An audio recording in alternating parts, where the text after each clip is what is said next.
क्या आपने कभी सोचा है कि आपकी मेहनत और सपनों के बीच सिर्फ एक चीज आड़े आती है और वो है पैसा?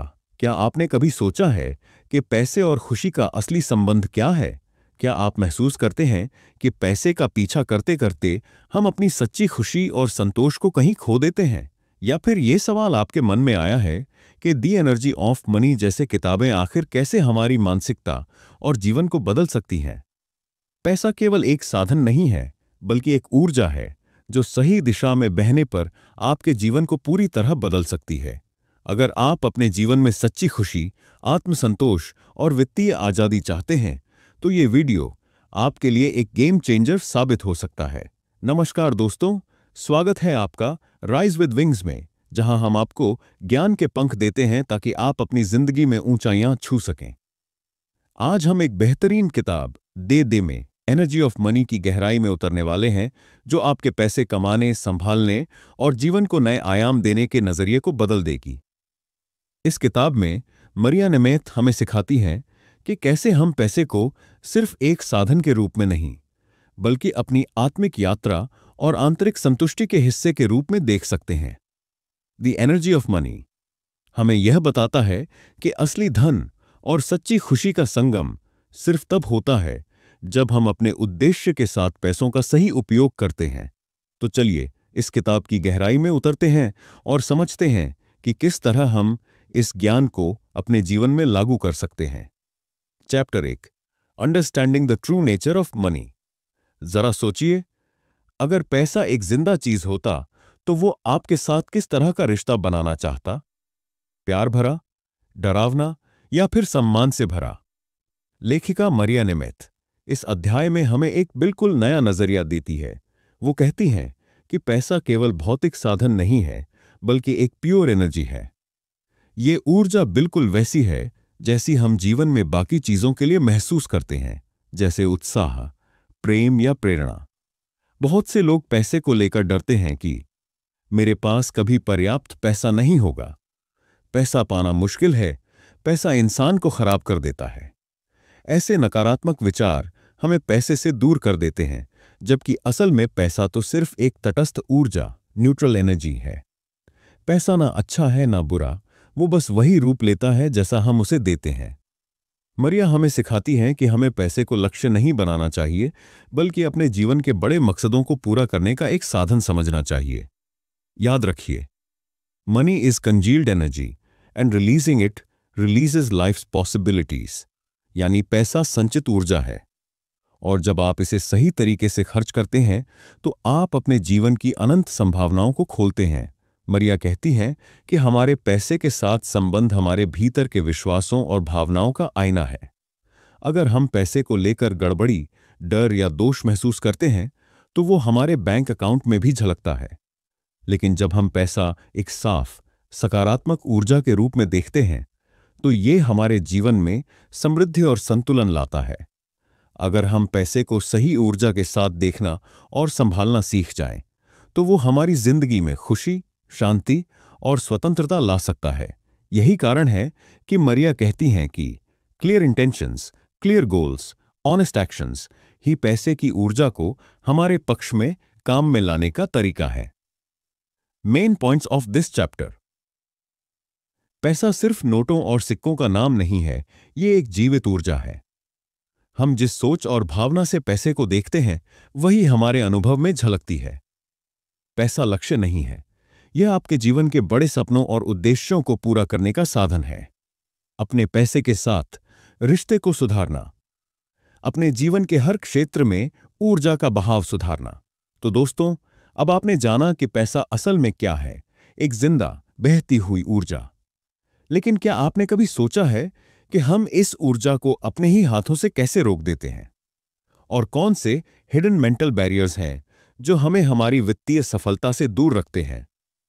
अगर आप जानना चाहते हैं कि आपके अपने दिमाग में पैसे को लेकर कौन कौन सी छिपी हुई सीमाएं हैं जो आपको बार बार पीछे खींचती हैं, तो अगले अध्याय में हमारे साथ बने रहिए, जहां हम गहराई से जानेंगे पैसे के साथ हमारा मानसिक संघर्ष के बारे में।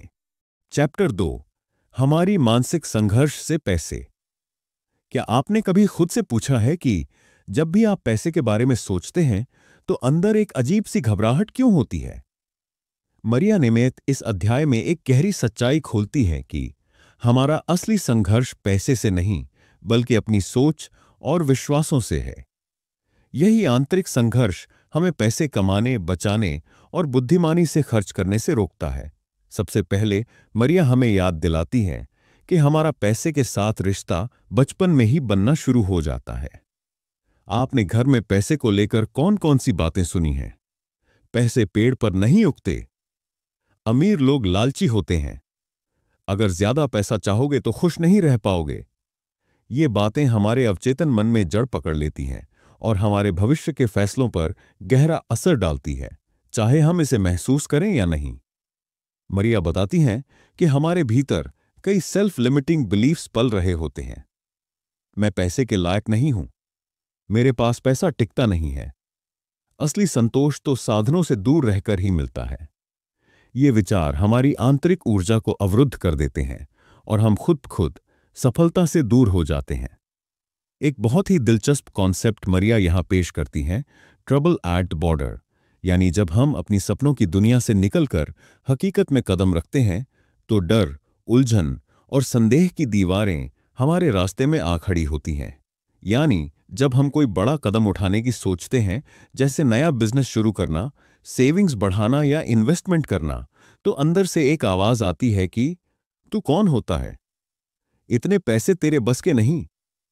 यही मानसिक संघर्ष हमें हमारी असली क्षमताओं से रोकता है। जब हम पैसे के मामले में गलतियां करते हैं या असफल होते हैं तो अक्सर खुद को दोष देते हैं। मैं बहुत बेवकूफ हूं, मुझसे कुछ नहीं होगा। इस प्रकार हम खुद के सबसे बड़े आलोचक बन जाते हैं। मरिया सिखाती हैं कि सेल्फ कंपैशन यानी खुद के प्रति करुणा रखना बेहद जरूरी है, क्योंकि बिना इसके हम आगे नहीं बढ़ सकते। मरिया कहती हैं कि हमें अपने भीतर की इन छुपी हुई भावनाओं को जागरूकता से देखना चाहिए। Fear, shame, anger, insecurity.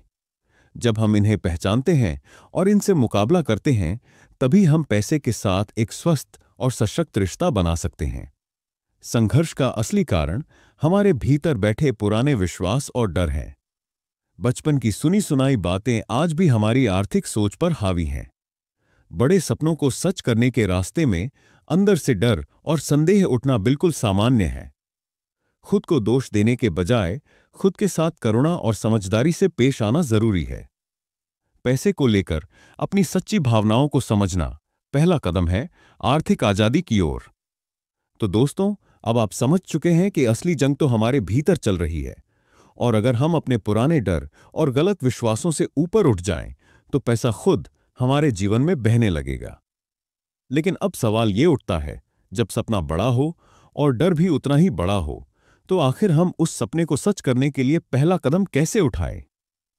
अगर आप जानना चाहते हैं कि अपने सपनों और हकीकत के बीच पुल कैसे बनाना है, तो अगला अध्याय बिल्कुल मत मिस कीजिए, जहां हम सीखेंगे सपनों और वास्तविकता के बीच का पुल कैसे बनाया जाए, क्योंकि असली जादू वहीं से शुरू होता है। चैप्टर 3, ड्रीम्स और रियलिटी के बीच पुल। क्या आपने कभी ऐसा सपना देखा है जो आपको इतना रोमांचित कर दे कि दिल धड़कने लगे, लेकिन फिर भी आप उसे हकीकत में बदलने से डर जाएं? मारिया नेमेत कहती हैं कि हम सभी के भीतर गहरे सपने पल रहे होते हैं, लेकिन सपने देखने और उन्हें जीने के बीच एक बड़ा फासला होता है। इस अध्याय में वह हमें सिखाती हैं कि इस फासले को पार करना असंभव नहीं है, बस आपको एक मजबूत पुल बनाना सीखना होगा। सबसे पहले मरिया हमें समझाती हैं कि आपके सपने आपकी आत्मा की पुकार है। ये केवल तामसिक इच्छाएं नहीं हैं, बल्कि वे रास्ते हैं जिनसे आप अपनी पूरी क्षमता को जी सकते हैं। सपने देखने का मतलब है अपने जीवन को उसकी सबसे ऊंची संभावना तक ले जाना। जब हम अपने सपनों को साकार करने की कोशिश करते हैं, तो कई जगह हमारी ऊर्जा बेकार चली जाती है, जैसे डर में उलझना, बार बार टालना, दूसरों से अप्रूवल मांगना, खुद पर शक करना। मरिया इसे कहती हैं एनर्जी लीक्स, यानी ऊर्जा का रिसाव। जब तक आप इन लीक्स को बंद नहीं करते, तब तक सपने सिर्फ कागज पर ही रह जाते हैं। मरिया के अनुसार ड्रीम्स को हकीकत में बदलने का पहला ठोस कदम है क्लियर इंटेंशन बनाना, यानी मैं क्या चाहता हूं, मैं क्यों चाहता हूं और मैं इसे पाने के लिए क्या करने को तैयार हूं।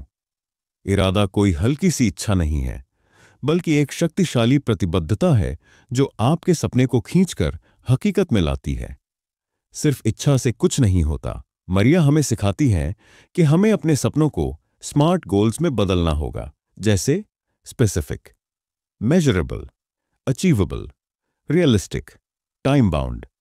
जब आप अपने बड़े सपने को छोटे छोटे व्यवहारिक कदमों में तोड़ते हैं तो वह असंभव नहीं, बल्कि पूरा करने योग्य मिशन बन जाता है। मरिया एक बहुत प्यारी बात कहती है, हर कदम कठिन और दर्दनाक नहीं होना चाहिए। अगर आप सहजता, ईज से चलते हैं, यानी छोटे छोटे लगातार कदम, तो आपका सपना भी बिना भारी तनाव के हकीकत बन सकता है। यानी लगातार प्रगति करें, चाहे वो छोटी हो या बड़ी, बस चलते रहिए। Main points of this chapter. आपके सपने सिर्फ आपकी इच्छाएं नहीं, बल्कि आपकी आत्मा की सच्ची दिशा है। एनर्जी लीक्स को पहचानो और बंद करो। साफ और सशक्त इरादे बनाओ। सपनों को स्मार्ट गोल्स में ढालो ताकि वे मैनेज करने योग्य बन जाएं। छोटे छोटे सहज कदम लगातार उठाते रहो। तो दोस्तों, अब आप जान चुके हैं कि सपने और हकीकत के बीच एक मजबूत पुल कैसे बनाया जाता है। लेकिन एक सवाल सोचिए, जब हम अपने लक्ष्य के रास्ते पर निकलते हैं तो सबसे बड़ा दुश्मन कौन बनता है? और कैसे वो दुश्मन हमें बार बार पीछे धकेलता है, भले ही हमारा इरादा कितना भी साफ क्यों ना हो। अगर आप जानना चाहते हैं कि आपकी सफलता के रास्ते में सबसे बड़ी रुकावट कौन है और उससे कैसे निपटना है, तो अगले अध्याय को बिल्कुल मत छोड़िए, जहां हम जानेंगे कि स्वयं संदेह और नकारात्मकता से कैसे बचें, क्योंकि अगला कदम आपके सपनों की असली उड़ान का आधार बनेगा। चैप्टर 4, मनी स्ट्रीम्स, आय, व्यय, बचत और निवेश। क्या आपने कभी सोचा है कि पैसा सिर्फ हमारे बैंक अकाउंट में नहीं होता? पैसा असल में एक जिंदा, बहती हुई ऊर्जा है, और इस ऊर्जा को सही दिशा देना ही हमारी असली कला है। मरिया नेमेत इस अध्याय में हमें सिखाती हैं कि पैसा एक फ्लो है, एक जमी हुई चीज नहीं। अगर आप इस प्रवाह को समझते हैं और सम्मान से चलाते हैं, तो पैसा आपके जीवन में समृद्धि और संतोष दोनों लेकर आता है। अगर नहीं, तो पैसा चाहे जितना भी हो, वो कभी भी पर्याप्त महसूस नहीं होगा। मरिया कहती हैं कि पैसे के साथ हमारा व्यवहार 4 मुख्य धाराओं में बटा होता है। 1, इनकम। हमारे जीवन में पैसा कैसे आता है, जैसे नौकरी, बिजनेस, फ्रीलांसिंग, गिफ्ट्स या अन्य सोर्सेस से। यह हमारा वित्तीय जीवन का श्वास है। अगर इनकम रुक जाती है तो पूरी व्यवस्था खतरे में पड़ जाती है। 2, स्पेंडिंग। पैसा कैसे और कहां खर्च होता है, जैसे किराया, खाना, कपड़े, मनोरंजन इत्यादि। खर्च हमारी प्राथमिकताओं और जीवन शैली का आईना है। मरिया कहती हैं, पैसा खर्च करते वक्त हम अपने असली मूल्यों को उजागर करते हैं। क्या हम अपने मूल्यों के अनुसार खर्च कर रहे हैं या सिर्फ तात्कालिक इच्छाओं के पीछे भाग रहे हैं? 3, सेविंग। भविष्य के लिए आज पैसा अलग रखना। सेविंग सिर्फ सुरक्षा नहीं है, यह हमारे सपनों को साकार करने का एक शांत लेकिन शक्तिशाली तरीका है। सेविंग करने का मतलब है खुद से, अपने भविष्य से एक वादा करना। 4, इन्वेस्टमेंट। पैसा ऐसा लगाना कि वह समय के साथ बढ़े। यह सिर्फ अमीरों का खेल नहीं है। हर व्यक्ति को अपने धन को सही दिशा में बढ़ाने की समझ होनी चाहिए। इन्वेस्टमेंट का मतलब है अपने पैसों को मेहनत करने भेजना, ताकि वे आपके लिए काम करें। मरिया हमें सिखाती हैं कि हर इनकम का स्वागत करें, हर खर्च पर ध्यान दें, हर सेविंग को सम्मान दें, हर इन्वेस्टमेंट का बुद्धिमानी से चुनाव करें। जब आप पैसे की हर धारा के साथ सम्मान और जागरूकता से पेश आते हैं, तभी पैसा भी आपके जीवन में प्रेम और आदर के साथ रुकता है। अगर इन चारों धाराओं का संतुलन नहीं है, बहुत ज्यादा खर्च करना, बिल्कुल सेविंग ना करना या इनकम को हल्के में लेना, तो पैसा आपके जीवन से ऐसे गायब हो सकता है जैसे हाथों से रेत फिसलती है। मरिया का संदेश साफ है, पैसा आपके नियंत्रण में रहना चाहिए, न कि पैसा आपको नियंत्रित करे। मरिया कुछ शानदार छोटे छोटे अभ्यास भी देती हैं। 1 हफ्ते तक हर छोटी बड़ी इनकम और खर्च को लिखो। हर खर्च के बाद खुद से पूछो, क्या यह मेरे असली मूल्यों के साथ मेल खाता है? हर सेविंग को एक छोटे उत्सव की तरह देखो। अपने फाइनेंशियल निर्णयों पर गिल्ट के बजाय जागरूकता और करुणा लाओ। Main points of this chapter. पैसा एक प्रवाह है जिसे समझदारी से चलाना चाहिए। इनकम, खर्च, सेविंग और इन्वेस्टमेंट, चारों धाराओं में संतुलन जरूरी है। हर वित्तीय निर्णय को जागरूकता और मूल्यों के आधार पर लेना चाहिए। पैसा सम्मान मांगता है, ध्यान नहीं देने पर वह जीवन से दूर चला जाता है। तो दोस्तों, अब आप समझ चुके हैं कि पैसा केवल कमाने की चीज नहीं है। पैसा एक बहती हुई ऊर्जा है जिसे प्यार और होशियारी से संभालना पड़ता है। लेकिन अब एक बड़ा सवाल ये उठता है, जब हम अपने पैसों के प्रवाह को नियंत्रित करने की कोशिश करते हैं, तो हमारे भीतर कौन सी अदृश्य ताकतें उठती हैं जो हमें बार बार हमारी राह से भटकाने की कोशिश करती है। अगर आप जानना चाहते हैं कि आखिर कौन से मानसिक जाल हमें फंसाते हैं और हम कैसे उन जालों से मुक्त होकर सही फैसले ले सकते हैं, तो अगले अध्याय में जरूर जुड़े रहिए, जहां हम जानेंगे कि आत्म धोखे, सेल्फ डिसेप्शन और आर्थिक प्रगति के बीच का संघर्ष। क्योंकि अगला कदम आपके पैसों के साथ गहरे स्तर पर आजादी की ओर ले जाएगा। Chapter 5, internal and external honesty. क्या आपने कभी सोचा है कि सिर्फ दूसरों से नहीं, बल्कि खुद से भी ईमानदार रहना क्यों जरूरी है? मरिया नेमेथ इस अध्याय में एक बेहद गहरी सच्चाई सामने रखती है। आर्थिक और व्यक्तिगत सफलता का असली आधार है ईमानदारी। लेकिन यह ईमानदारी केवल दूसरों के प्रति नहीं, बल्कि सबसे पहले अपने आप के प्रति होनी चाहिए।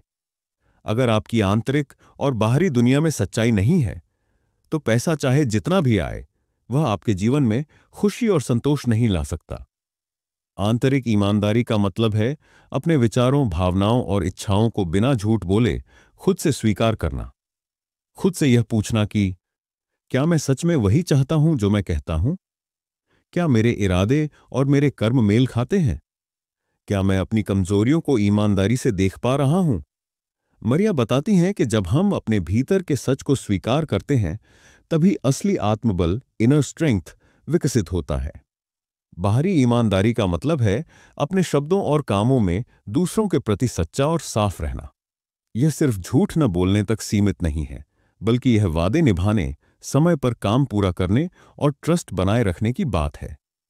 मरिया का कहना है, हर बार जब आप कोई छोटा वादा भी तोड़ते हैं, आप अपनी आत्मा को थोड़ा कमजोर कर लेते हैं। मरिया ने इस अध्याय में एक शक्तिशाली कनेक्शन बताया है। जब हम पैसे के मामले में ईमानदार नहीं होते, जैसे खर्च छुपाना, बिल लटकाना, उधारी टालना, तो हमारा अवचेतन, सबकॉन्शियस माइंड, हमें अंदर ही अंदर दोषी महसूस कराता है। और यह दोषबोध, गिल्ट, हमारी ऊर्जा को चुपचाप खा जाता है, जिससे हम पैसा बनाने, बचाने और बढ़ाने में कमजोर पड़ जाते हैं। यानी अगर आर्थिक सफलता चाहिए, तो सबसे पहले अपने पैसे से जुड़े व्यवहारों में ईमानदारी लानी होगी। मरिया हमें चेतावनी देती हैं कि जब हम खुद से कहते हैं सब ठीक है, जबकि हमें बदलाव की जरूरत है, हम अपने विकास को रोक देते हैं। जब हम अपनी असफलताओं को नजरअंदाज करते हैं, हम उन्हें दोहराते हैं। जब हम अपने लक्ष्यों को लेकर ढुलमुल रहते हैं, हम अंदर ही अंदर खुद पर भरोसा खो बैठते हैं। आत्म ईमानदारी ही असली आत्मविश्वास का आधार है। मरिया कुछ बेहद सरल और शक्तिशाली अभ्यास भी सुझाती हैं। हर रात खुद से पूछो, आज मैंने कहां कहां सच्चाई से समझौता किया। छोटे वादों को भी निभाना शुरू करो। जैसे किसी को फोन करने का वादा किया हो तो समय पर करो। खर्चों और इनकम का रियल ट्रैक रखो, बिना बहाने बनाए। जहां गलती हो, वहां बहाने बनाने के बजाय ईमानदारी से स्वीकार करो। Main points of this chapter. सच्ची समृद्धि के लिए आंतरिक और बाहरी ईमानदारी दोनों जरूरी हैं। खुद से झूठ बोलना आत्मविश्वास को धीमे धीमे खा जाता है। हर वादा, चाहे छोटा हो या बड़ा, आपके आत्मसम्मान का निर्माण करता है। आर्थिक प्रगति की नींव साफ इरादे और सच्चा आचरण है। तो दोस्तों, अब आप जान चुके हैं कि अपने भीतर और बाहर ईमानदार बने बिना असली आर्थिक स्वतंत्रता और आत्मसंतोष हासिल नहीं हो सकता। लेकिन अब एक सवाल सोचिए, जब हम सच्चाई से जीने की कोशिश करते हैं, तो किन अदृश्य शक्तियों से हमें सबसे ज्यादा चुनौती मिलती है? और कैसे हम उन शक्तियों को मात देकर अपनी ऊर्जा को शुद्ध कर सकते हैं? अगर आप जानना चाहते हैं कि आखिर किन मानसिक अवरोधों से हमें मुकाबला करना पड़ता है और उन्हें पार कर हम कैसे अपनी ऊर्जा को सही दिशा में बहा सकते हैं, तो अगले अध्याय में जुड़ना बिल्कुल मत भूलिए, जहां हम जानेंगे व्यक्तिगत बाधाओं और सफलता के बीच की असली लड़ाई। क्योंकि अगला कदम आपकी आंतरिक ऊर्जा को पूरी तरह अनलॉक करने वाला है। चैप्टर 6, जागरण की शक्ति। क्या आपने कभी महसूस किया है कि आपके अंदर एक छुपी हुई जबरदस्त शक्ति है, लेकिन वो अक्सर डर, संदेह और टाल-मटोल के पीछे कहीं सोई रहती है? मारिया नेमेथ इस अध्याय में कहती हैं कि हर इंसान के भीतर एक अनमोल व्यक्तिगत शक्ति, पर्सनल पावर छुपी होती है। लेकिन ज्यादातर लोग इस शक्ति को पहचान नहीं पाते या उसका पूरा उपयोग नहीं कर पाते। और जब यह शक्ति सोई रहती है, तो हमारे सपने भी अधूरे रह जाते हैं, चाहे हमारे इरादे कितने भी अच्छे क्यों ना हों। व्यक्तिगत शक्ति का मतलब है अपने इरादों को हकीकत में बदलने की क्षमता, अपने डर, संदेह और बहानों के बावजूद एक्शन लेने की हिम्मत, अपने जीवन की दिशा को खुद तय करने का साहस। मरिया कहती हैं, व्यक्तिगत शक्ति का जागरण तभी होता है जब हम अपनी ऊर्जा को एक फोकस्ड लक्ष्य की ओर बहाते हैं, बिना रुके, बिना भटके। मरिया इस अध्याय में कई गहरी बातें बताती हैं। हम डरते हैं कि अगर हम असफल हो गए तो क्या होगा। हम सोचते हैं कि हम पर्याप्त अच्छे नहीं हैं। हम दूसरों की राय से खुद को छोटा महसूस करते हैं। हम टालमटोल करते हैं और अपने ही सपनों को पोस्टपोन करते रहते हैं। यानी असली दुश्मन बाहर नहीं है, वह हमारे अपने ही भीतर है। शक्ति को जगाने के 3 महत्वपूर्ण कदम। 1, क्लियर इंटेंशन। अपने दिल की सच्ची इच्छा को पहचानो। कोई दिखावे वाला लक्ष्य नहीं, बल्कि ऐसा जो आपके भीतर से आता हो। 2, छोटी प्रतिबद्ध कार्रवाई। शक्ति तभी जागती है जब हम रोज थोड़ा थोड़ा आगे बढ़ते हैं। बड़े कदमों का इंतजार मत करो, छोटे सच्चे एक्शन आज से लो। 3, करेज इन मोशन। डर आना स्वाभाविक है, लेकिन डर का मतलब यह नहीं कि आप गलत रास्ते पर हैं। डर का मतलब है कि आप ग्रोथ के रास्ते पर हैं। मारिया कहती हैं कि व्यक्तिगत शक्ति का जागरण तब होता है जब हम अपनी ऊर्जा को व्यर्थ के विचारों, डर, बहानों में बर्बाद करने के बजाय एक दिशा में लगाते हैं। जैसे तेज धूप बिखरी हो तो बस गर्मी देती है, लेकिन अगर वही धूप लेंस के जरिए फोकस हो जाए तो आग लगा सकती है। वैसे ही हमारी ऊर्जा भी फोकस होने पर चमत्कार कर सकती है। Practical exercises. रोज सुबह खुद से पूछो, आज मैं अपने लक्ष्य के लिए एक छोटा एक्शन क्या ले सकता हूं। जब डर महसूस हो तो उसे पहचानो, लेकिन फिर भी छोटा कदम आगे बढ़ाओ। खुद को हर छोटे प्रयास पर सराहो, चाहे वो कितना भी मामूली क्यों ना लगे। Main points of this chapter. हर इंसान के भीतर अनोखी व्यक्तिगत शक्ति है, बस उसे जगाने की जरूरत है। छोटे लगातार एक्शन से यह शक्ति मजबूत होती है। डर को रास्ते का संकेत समझो, रुकावट नहीं। ऊर्जा को फोकस करो, बिखरने मत दो। तो दोस्तों, अब आप जान चुके हैं कि आपकी सबसे बड़ी ताकत आपके भीतर ही छुपी है। बस उसे जागरूकता, साहस और छोटे छोटे कदमों के जरिए सक्रिय करना है। लेकिन अब एक और गहरा सवाल उठता है, जब हम अपने सपनों की ओर कदम बढ़ाते हैं तो हमारे रास्ते में कौन से भ्रम और छलावे आते हैं जो हमें हमारे असली रास्ते से भटकाते हैं। अगर आप जानना चाहते हैं कि कैसे हम अपने ही बनाए हुए मानसिक जालों में फंस जाते हैं और कैसे उन जालों को पहचानकर असली सफलता की ओर बढ़ सकते हैं, तो अगले अध्याय में जरूर जुड़े रहिए, जहां हम जानेंगे कि ध्यान केंद्रित करना और भ्रम से बचना। क्योंकि अगला कदम आपको अपने लक्ष्य तक पहुंचने का स्पष्ट रास्ता दिखाएगा। Chapter 7, preventing energy leakage. क्या आपको भी ऐसा लगता है कि आप खूब मेहनत करते हैं, सपने भी बड़े हैं, इरादे भी मजबूत हैं, फिर भी मंजिल दूर है? हो सकता है आपकी ऊर्जा कहीं रिस रही हो और आपको इसका एहसास तक ना हो। मारिया नेमेथ इस अध्याय में एक बेहद महत्वपूर्ण अवधारणा समझाती है। हमारी ऊर्जा तब बर्बाद होती है जब वह छोटी छोटी आदतों, पुराने डर, अनचाहे पैटर्न्स और अधूरे कामों में रिसती रहती है। अगर हम अपनी ऊर्जा को सुरक्षित नहीं रखते तो चाहे हम कितना भी अच्छा प्लान बना लें, सफलता हमसे दूर ही रहेगी। ऊर्जा का रिसाव तब होता है जब हम अधूरे काम छोड़ते हैं, अपने वादों और लक्ष्यों को टालते रहते हैं, बिना मतलब की चिंताओं और दोषारोपण में फंसे रहते हैं, ऐसे रिश्तों या आदतों से जुड़े रहते हैं जो हमें भीतर से तोड़ते हैं। मरिया के मुताबिक हर अनदेखा वादा, हर अधूरा कार्य, हर अनचाही आदत आपकी ऊर्जा का एक छोटा सा टुकड़ा चुरा लेती है। ऊर्जा के रिसाव के मुख्य कारण। 1. Unfinished business.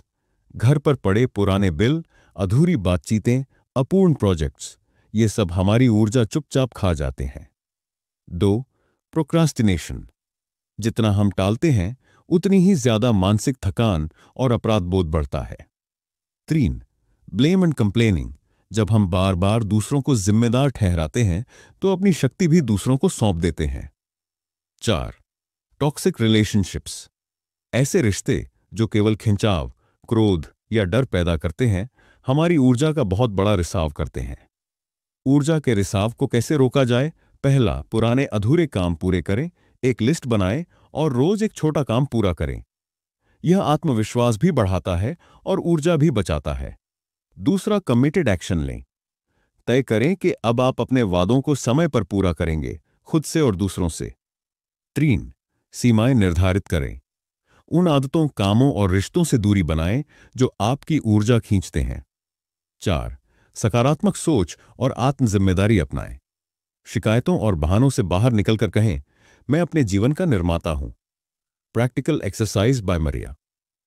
आज एक कागज पर लिखिए, कौन कौन से अधूरे काम मेरी ऊर्जा चुरा रहे हैं। हर दिन उनमें से एक काम खत्म करिए।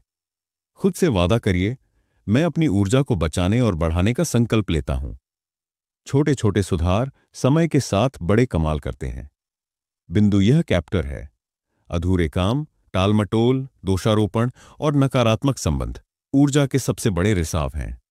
अपनी ऊर्जा को सुरक्षित रखने के लिए जागरूकता और एक्शन दोनों जरूरी हैं। जब ऊर्जा रिसना बंद होती है, तभी असली शक्ति और सफलता का रास्ता साफ दिखता है। तो दोस्तों, अब आप जान चुके हैं कि आपकी ऊर्जा कहां कहां से रिस रही है और उसे कैसे रोका जा सकता है। लेकिन अब एक और बड़ा सवाल खड़ा होता है, अगर हमारी ऊर्जा अब सुरक्षित हो गई है तो इसे सही दिशा में कैसे प्रवाहित करें ताकि हमारे सपने सच बने। कैसे हम अपनी जीवन ऊर्जा को ऐसे लक्ष्य पर केंद्रित करें जो हमें व्यक्तिगत और वित्तीय सफलता दोनों दिलाए। अगर आप जानना चाहते हैं कि अपनी ऊर्जा को कैसे लक्षित करें ताकि वो सीधी आपकी इच्छाओं को हकीकत में बदल दे, तो अगले अध्याय में जरूर जुड़े रहिए, जहां हम जानेंगे स्पष्टता और प्रतिबद्धता का जादू। क्योंकि अगला अध्याय आपके सपनों को वास्तविकता में बदलने की असली शुरुआत होगी। चैप्टर 8, कैसे आप बड़े बड़े सपने देखें और उनकी प्राप्ति करें। क्या आपने कभी बड़े बड़े सपने देखे हैं लेकिन कुछ समय बाद उन्हें खुद ही छोड़ दिया क्योंकि वो असंभव लगने लगे थे? मरिया नेमित इस अध्याय में हमें सिखाती हैं कि सपने देखने से कहीं ज्यादा जरूरी है उन्हें सही तरीके से लक्ष्य में बदलना और फिर उन्हें पूरे करने की रणनीति बनाना। सिर्फ सोचना काफी नहीं, सपनों को वास्तविकता में बदलने के लिए एक साफ रोड मैप चाहिए। मरिया कहती हैं कि अगर आपके पास स्पष्ट वित्तीय लक्ष्य नहीं है तो आपकी ऊर्जा बिखर जाती है और बिना दिशा के बिखरी ऊर्जा आपको कहीं नहीं पहुंचाती। यानी बिना लक्ष्य के पैसा भी व्यर्थ खर्च हो जाता है। बिना प्लान के हम सपनों से दूर होते जाते हैं। वित्तीय लक्ष्य हमारी ऊर्जा और पैसों को सही दिशा में बहाने का माध्यम बनते हैं। मरिया ने एक शानदार फॉर्मूला बताया है, स्मार्ट गोल्स। एस, स्पेसिफिक, लक्ष्य धुंधला नहीं, बिल्कुल साफ होना चाहिए। एम, मेजरेबल, आप जान पाएं कि कितनी प्रगति हो रही है।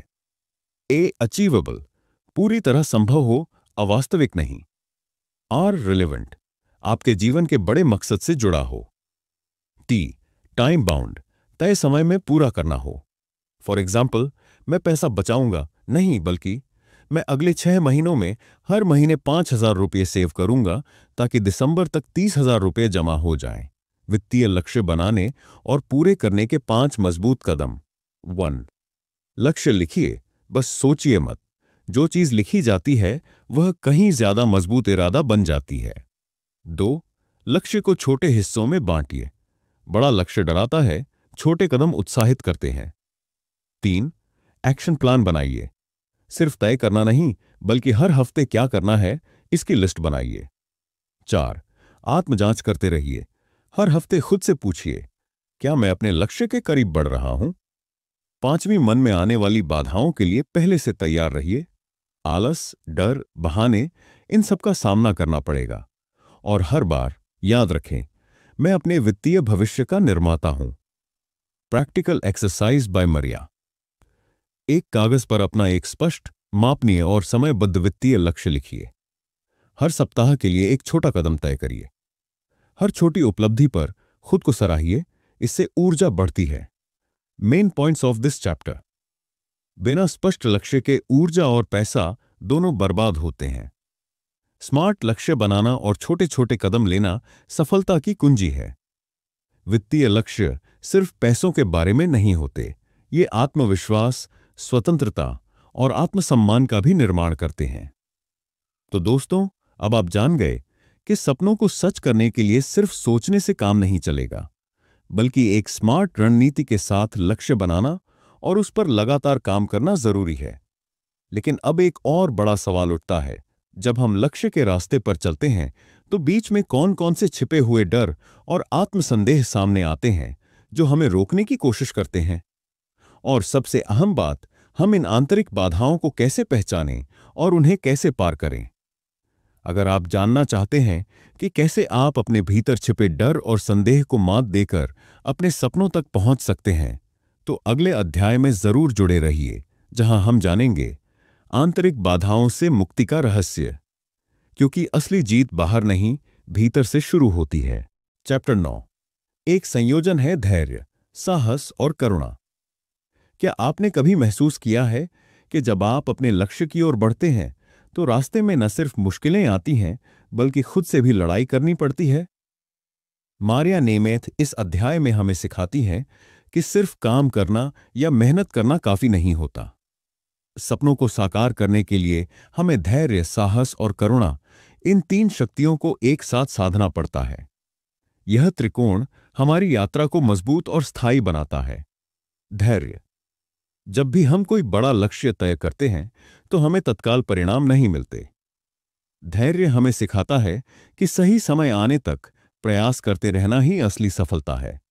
मरिया कहती हैं, धैर्य का मतलब है जब आप अपनी मेहनत पर विश्वास करते हैं, भले ही परिणाम न दिखें। Tips for patience. रोज छोटे छोटे कदमों पर ध्यान दें। जल्दबाजी के बजाय स्थिरता को महत्व दें। Everything in its own perfect time, इस सोच को अपनाएं। साहस। जब रास्ता मुश्किल हो, असफलताएं आएं, लोग हंसें या शक करें, तब भी डटे रहना ही असली साहस है। साहस का मतलब सिर्फ बाहरी दुनिया से नहीं, बल्कि अपने डर, संदेह और असफलता के डर से लड़ना है। मरिया हमें याद दिलाती है, साहस डर के बिना नहीं आता, साहस आता है डर के बावजूद आगे बढ़ने से। टिप्स फॉर करेज। छोटे छोटे डर का सामना करना शुरू करें। असफलता को अनुभव माने, शर्म नहीं। खुद से कहें, मैं डर के बावजूद आगे बढ़ूंगा। करुणा। करुणा यानी अपने आप से और दूसरों से दयालुता से पेश आना। जब हम गलतियां करते हैं, गिरते हैं, तो खुद को कोसने के बजाय प्यार और समझ के साथ उठाना सीखना चाहिए। मरिया कहती हैं, सच्ची करुणा यह जानने में है कि हम इंसान हैं, और इंसान होने का मतलब है गलतियां करना और उनसे सीखना। Tips for compassion. अपनी विफलताओं पर खुद को माफ करें। दूसरों की गलतियों को भी इंसानी कमजोरी के रूप में समझें। अपनी यात्रा को नरमी और सहानुभूति के साथ देखें। धैर्य, साहस और करुणा का संगम क्यों जरूरी है? मरिया बताती हैं कि धैर्य आपको चलते रहने की शक्ति देता है, साहस आपको मुश्किलों में टिकाए रखता है, और करुणा आपको हर अनुभव से प्यार करना सिखाती है। जब ये तीनों मिलते हैं, तब हम एक ऐसी आंतरिक शक्ति पैदा करते हैं जो हमें न केवल वित्तीय सफलता तक, बल्कि आत्मा की गहराइयों तक भी ले जाती है। प्रैक्टिकल एक्सरसाइज बाय मरिया। अपने जीवन में एक ऐसा क्षेत्र सोचिए जहां आपको धैर्य, साहस और करुणा तीनों की जरूरत है। हर दिन एक छोटा अभ्यास करें। ओ धैर्य, 5 मिनट बिना बेचैन हुए किसी प्रक्रिया का इंतजार करें। ओ साहस, एक छोटा डर भरी चीज करें। ओ करुणा, खुद को एक गलती के लिए माफ करें। ये छोटे छोटे अभ्यास बड़ी आंतरिक ताकत बनाते हैं। Main points of this chapter. सफलता सिर्फ एक्शन से नहीं आती, उसे धैर्य, साहस और करुणा के संगम की जरूरत होती है। डर और असफलता के बीच भी प्रेम और विश्वास के साथ टिके रहना सबसे बड़ा बल है। खुद से दयालु रहना यात्रा को सुंदर बनाता है। तो दोस्तों, अब आप जान चुके हैं कि अपनी यात्रा को मजबूत और गहराई से जीने के लिए हमें धैर्य, साहस और करुणा, इन तीनों का संगम साधना जरूरी है। लेकिन अब एक और बेहद गहरा सवाल आता है। जब हम अपनी यात्रा में साहस और करुणा से आगे बढ़ते हैं, तो जीवन हमें कैसे अदृश्य मदद और आंतरिक समर्थन प्रदान करता है? कैसे हम अपने अंदर की शक्ति के साथ साथ ब्रह्मांडीय ऊर्जा से भी जुड़ सकते हैं, जो हमारे सपनों को पंख देती है? अगर आप जानना चाहते हैं कि कैसे आपके प्रयासों को आंतरिक और बाहरी समर्थन मिलता है और कैसे ब्रह्मांड आपकी मदद करने लगता है, तो अगले अध्याय में जरूर बने रहिए, जहां हम जानेंगे गहरे विश्वास और अदृश्य समर्थन का रहस्य। क्योंकि असली चमत्कार तब शुरू होता है जब हम अपनी पूरी शक्ति के साथ ब्रह्मांड से तालमेल बिठाते हैं। Chapter 10, the union of true happiness and wealth. क्या आप समझ पाते हैं कि सच्ची खुशी और धन का असली संबंध क्या है? क्या सचमुच हम पैसों के बिना खुशी नहीं पा सकते? इस अध्याय में मरिया नेमेथ हमें सिखाती हैं कि सच्चा धन सिर्फ पैसों में नहीं होता, बल्कि यह जीवन की संतुलन, उद्देश्य और आंतरिक खुशी में निहित है। सच्ची खुशी और धन का अंतर। धन वह साधन है जो हमारे जीवन को सुविधाजनक बनाता है, लेकिन सच्ची खुशी हमारे भीतर से आती है, हमारी आत्मा की संतुष्टि, हमारे उद्देश्य की पूर्ति और हमारे संबंधों में गहराई। मरिया कहती हैं, पैसा एक साधन है, लेकिन असली खुशी तब मिलती है जब हम उसे अपने उच्च उद्देश्य के लिए इस्तेमाल करते हैं। खुशी और धन का सही संतुलन। हमें जीवन में ऐसा संतुलन चाहिए जहां पैसों की दौलत से ज्यादा हमारी आध्यात्मिक, मानसिक और भावनात्मक समृद्धि महत्वपूर्ण हो। धन का सही उपयोग वही है जो हमें अंदर से खुश और आध्यात्मिक रूप से संतुष्ट करता है। सच्ची खुशी प्राप्त करने के लिए कुछ महत्वपूर्ण बातें। जीवन का उद्देश्य पहचानें। पैसे से ज्यादा जरूरी है अपने उद्देश्य को जानना। 2, धन का दान करें। जब हम दूसरों की मदद करते हैं तो एक गहरी संतुष्टि मिलती है। 3, कृतज्ञता अपनाएं। जब हम जो कुछ भी पास है उसके लिए आभार व्यक्त करते हैं तो खुशियां खुद ब खुद बढ़ जाती हैं। धन का सही उपयोग। पैसा तभी सही है जब वह हमारे जीवन में किसी बड़े उद्देश्य को पूरा करता है। हमें धन का उपयोग केवल अपने भौतिक आराम के लिए नहीं, बल्कि समाज के भले के लिए भी करना चाहिए। जीवन को और समृद्ध बनाने के सुझाव। 1, सार्थक लक्ष्य तय करें। पैसों के पीछे भागने के बजाय अपने जीवन के उद्देश्य को पहचानें। 2, संतुलन बनाए रखें। पैसे से अधिक अपनी आंतरिक खुशी और संतोष को प्राथमिकता दें। 3, आध्यात्मिक और भौतिक संपत्ति का मिला-जुला तरीका अपनाएं। सच्चा समृद्धि तब आती है जब हम भौतिक और मानसिक संतुलन दोनों को समान महत्व देते हैं। Main points of this chapter. सच्ची खुशी और धन का संबंध तभी होता है जब हम धन का सही उपयोग करते हैं और हमारी खुशी हमारे उद्देश्य और संतुलन पर आधारित होती है। पैसों को साधन के रूप में देखें, न कि अंत का उद्देश्य। जीवन में संतुलन और कृतज्ञता से सच्ची समृद्धि मिलती है। द एनर्जी ऑफ मनी हमें यह सिखाता है कि असली समृद्धि न केवल धन से आती है, बल्कि हमारे भीतर की शांति, उद्देश्य और आंतरिक संतोष से होती है। जब हम पैसों का सही उपयोग करते हुए अपनी आंतरिक खुशी और उद्देश्य को प्राथमिकता देते हैं, तभी हम सचमुच जीवन में सफलता और संतोष प्राप्त कर सकते हैं। यह किताब सिर्फ पैसों के बारे में नहीं है, बल्कि यह हमारे जीवन को और अधिक समृद्ध और उद्देश्यपूर्ण बनाने के लिए एक गहरी आंतरिक यात्रा है। अब समय है इस ज्ञान को अपनी जिंदगी में लागू करने का। तो दोस्तों, अगर आपको इस किताब का सारांश पसंद आया हो और आप और भी ऐसे प्रेरणादायक ऑडियो बुक सुनना चाहते हैं, तो मुझे कमेंट्स में बताएं कि आपको कौन सी किताब की ऑडियो बुक चाहिए। मैं जल्द ही आपके लिए और भी बेहतरीन किताबों के सारांश लेकर आऊंगा। आपकी राय का मुझे इंतजार रहेगा। राइज विद विंग्स के साथ जुड़ें और अपने जीवन को और भी बेहतर बनाएं। धन्यवाद।